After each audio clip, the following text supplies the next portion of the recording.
Despite writing some of the most heartfelt songs about love and unity, the Beatles' internal dynamics were often far from the message they preached. Behind the charm and camaraderie, there were clashes, harsh words, and resentments that lingered long after the band fell apart. Among them, George Harrison, the so-called quiet Beatle, endured perhaps the most stifling role. His creativity constantly overshadowed by the towering partnership of Lennon and McCartney. When the Beatles finally split, George's long-suppressed artistic drive burst forth. His debut solo album, All Things Must Pass, was not just a release, it was an exorcism of years of frustration. John Lennon, however, was less than kind. Instead of celebrating George's success, he reportedly made fun of him, sneering that George looked like an asthmatic Leon Russell on the album cover and mocking the audacity of releasing a triple LP. It was a cutting remark from someone whose approval George had once valued deeply. During his years with the Beatles, George's songs rarely received the recognition they deserved. Even when his writing began to rival that of John and Paul, his contributions were often met with indifference. This creative bottleneck left him brimming with unrecorded ideas, a build-up he later compared to a painful kind of artistic blockage. Once free from the band, he unleashed everything at once, pouring his soul into a sprawling masterpiece that finally allowed him to stand on equal footing with his former bandmates.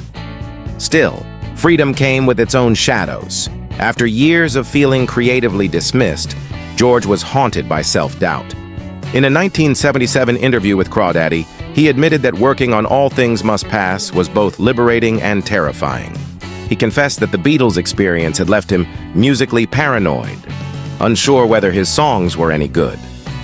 Surrounded by new collaborators in the studio, he often questioned his instincts, but each time he played a new song and saw genuine excitement in their reactions, his confidence began to return.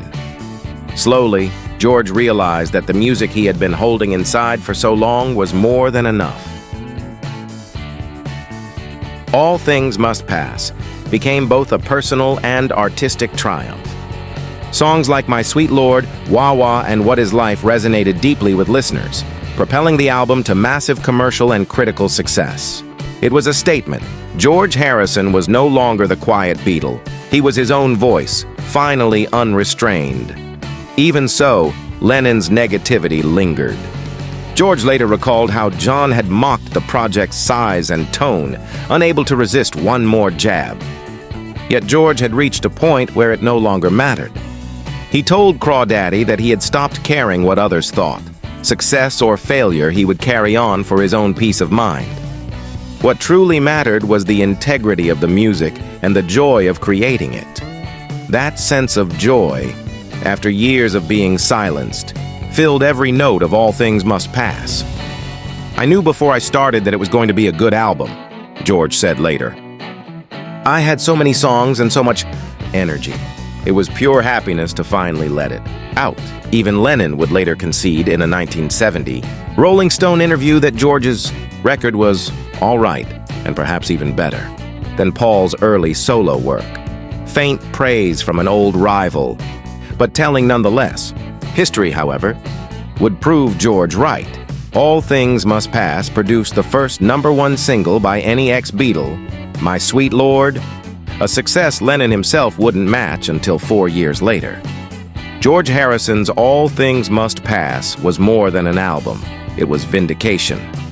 It was the sound of a man breaking free from the noise, from the doubt, from the shadows of John and Paul.